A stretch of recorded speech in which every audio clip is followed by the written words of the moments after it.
big thank you to Tracy, who is joining us from Hawaii today. There is a live band outside singing Blue Christmas right now. I wish you could hear it. It's pretty good. They're singing it with a ukulele. It's lovely.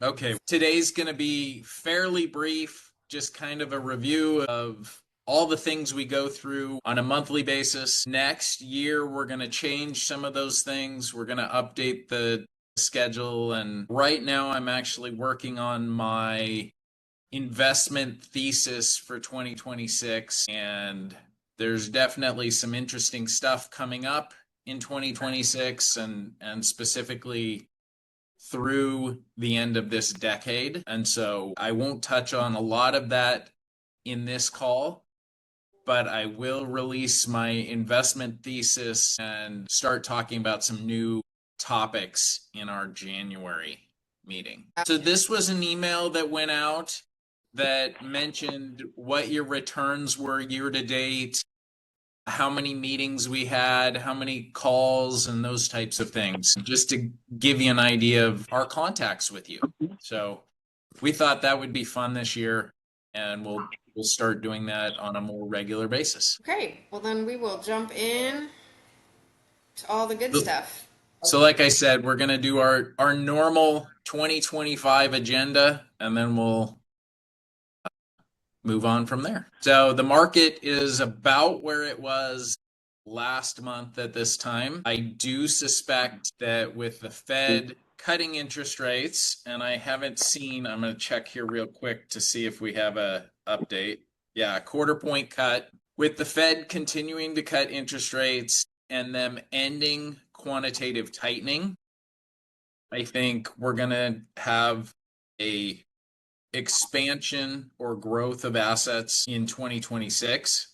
So that'll be part of my investment thesis for next year. What that means is you'll see the stock market go up. We're already seeing gold and silver continue to rise. You'll see most asset classes rise as the money supply increases.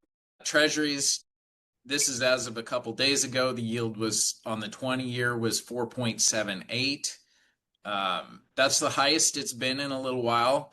This quarter point cut may reduce that in the short term, which means bond prices go up. Again, I think as those interest rates go down, you'll continue to see bond prices go up.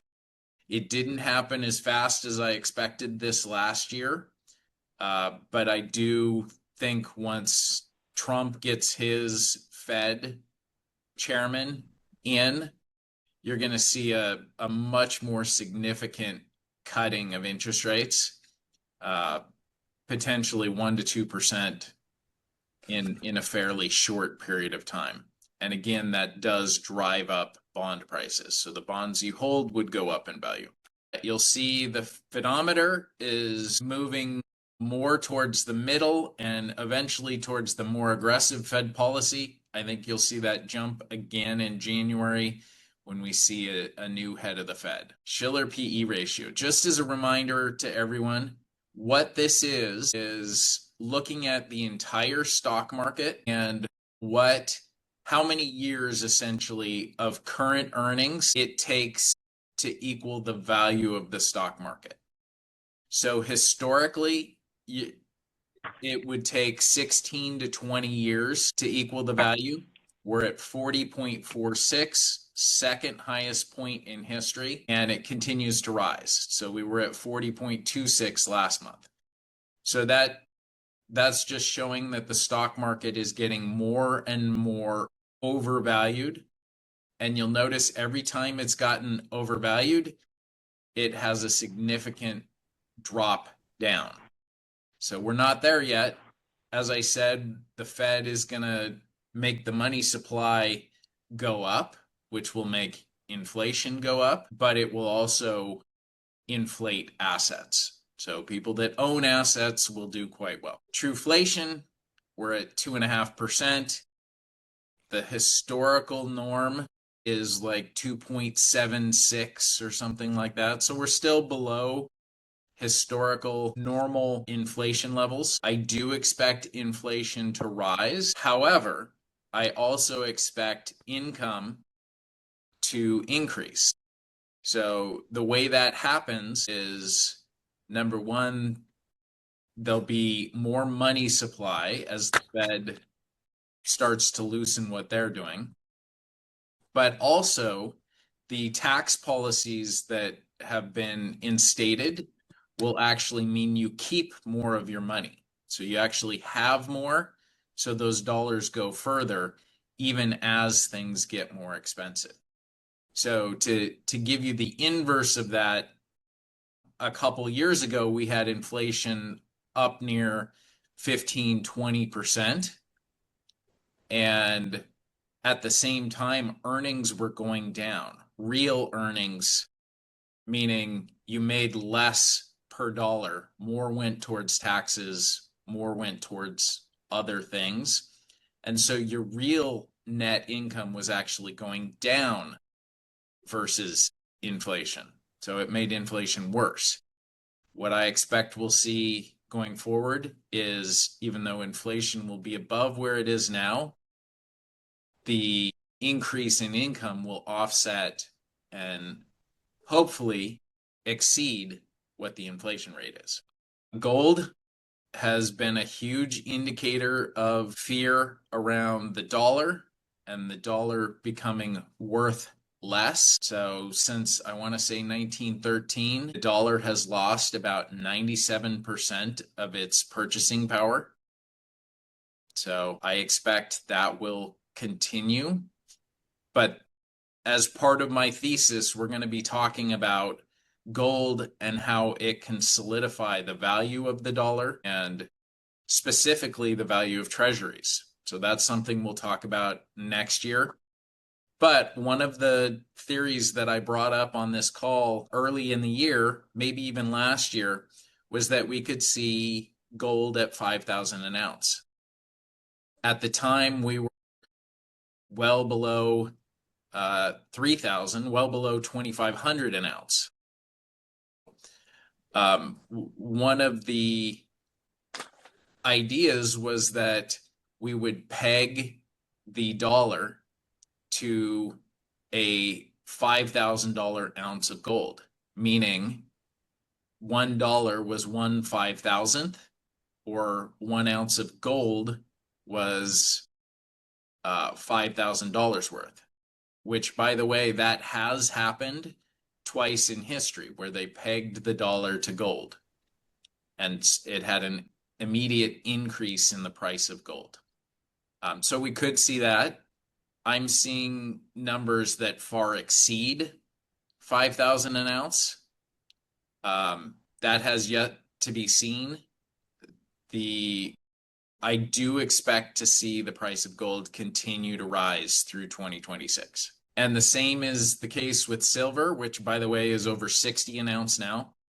All-time highs on silver. You may remember a few months ago, I said gold has been doing quite well, but I think silver is going to start outpacing it. I'm actually seeing, based on the use case for silver, meaning it's actually used in a lot of the electronic devices around the world, AI, energy, all of these different sectors utilize silver within their circuit boards. So not only is it a precious metal that holds value and moves with inflation, it also has a use case. And so one of the targets I've seen is silver at or above 160 an ounce. So we could see that certainly within the next 5 years and maybe sooner. So I continue to look at silver as a good place to store value and outpace inflation. Any questions about any of that? Anything that would reverse that whole process, Matt? In other words, I realize you see it going this way, and I agree, but what would alter that? Well, there's certain black swan events that could happen. For example, if we get into a major war, if we have a coronavirus-like event. Financially, I don't see anything internally that would alter that, but certainly say if a president or someone high up in the administration passed away, things like that may alter what we're looking at. All of that being said, I think the financial piece is going to continue to move in that direction. And one of my favorite sayings is history doesn't repeat itself, but it rhymes. And so we're looking at some things that are going to look very similar to things that have occurred in the past. They won't be exactly the same, but that's kind of the overall thesis of 2026. What It's would be going to be, sorry, what would be the impact if the Supreme Court declares the tariffs unauthorized or illegal? Will the administration have to pay the money back, or what impact will that have on silver and gold? That's a great question. I don't know that they would have to pay the money back.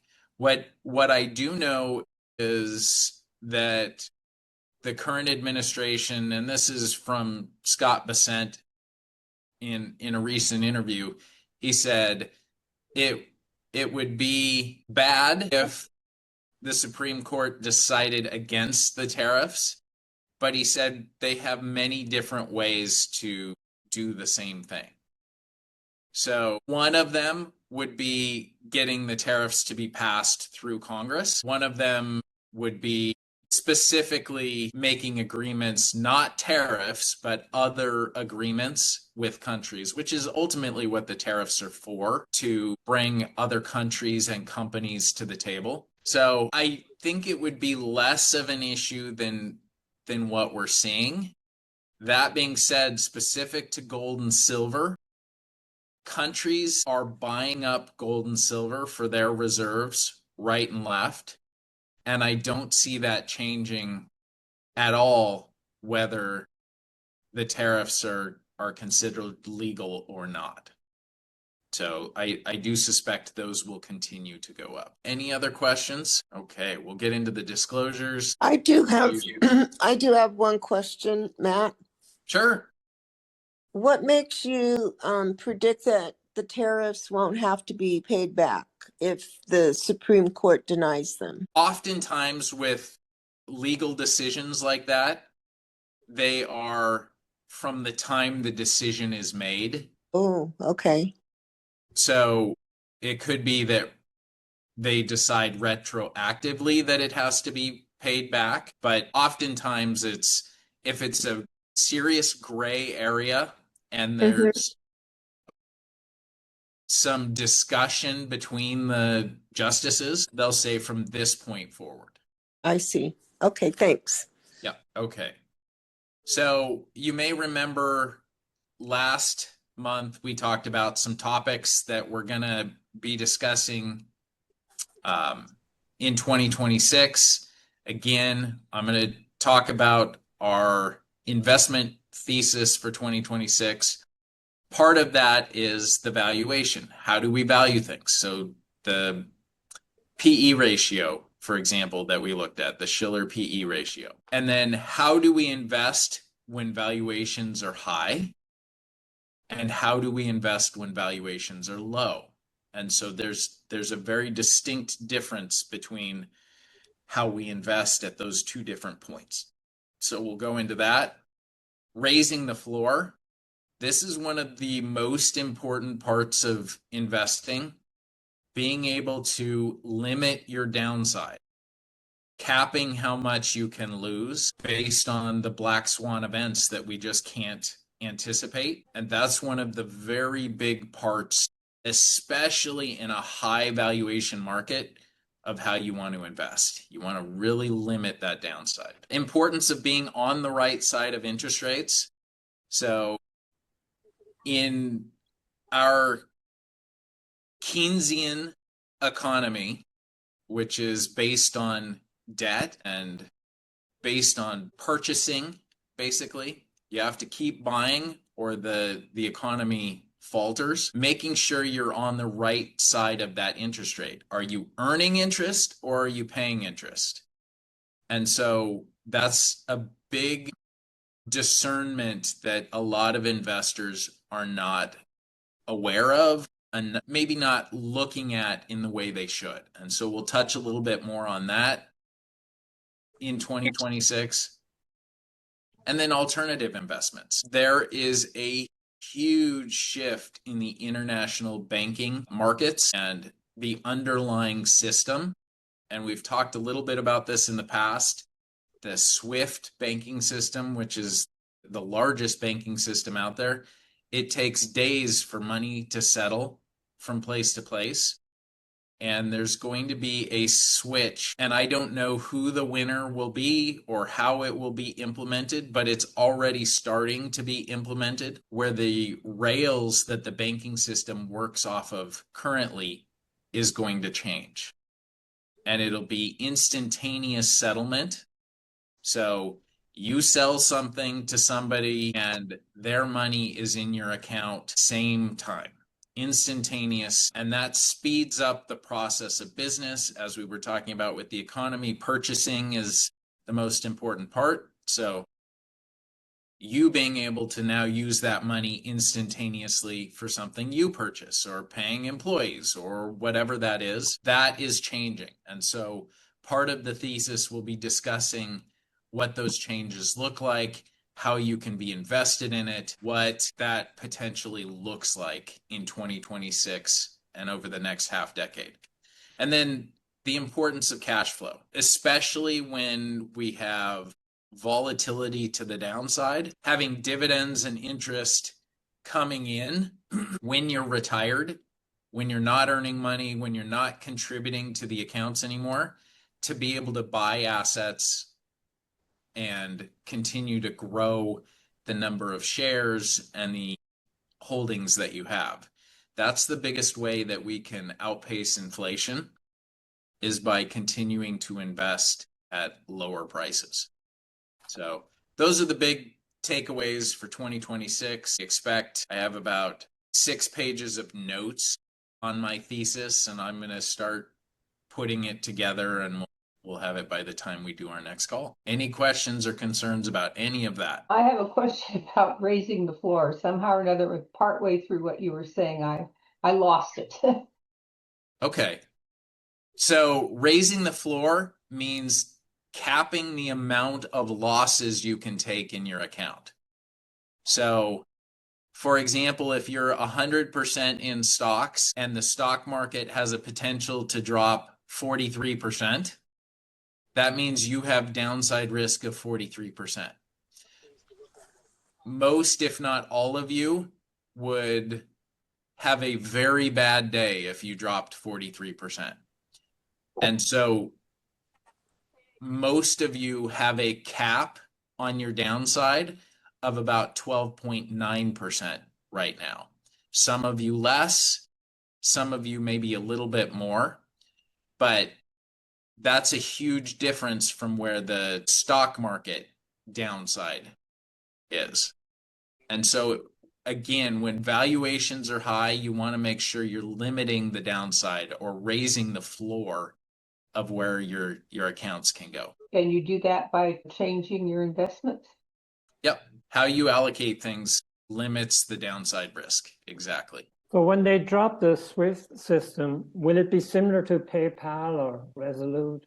Well, I actually think it's going to be based on the blockchain, and the blockchain is more instantaneous and much more secure than the current banking system. And so I think we're going to have a blockchain-based banking system. In fact, all the major banks are creating their own blockchains currently. Okay.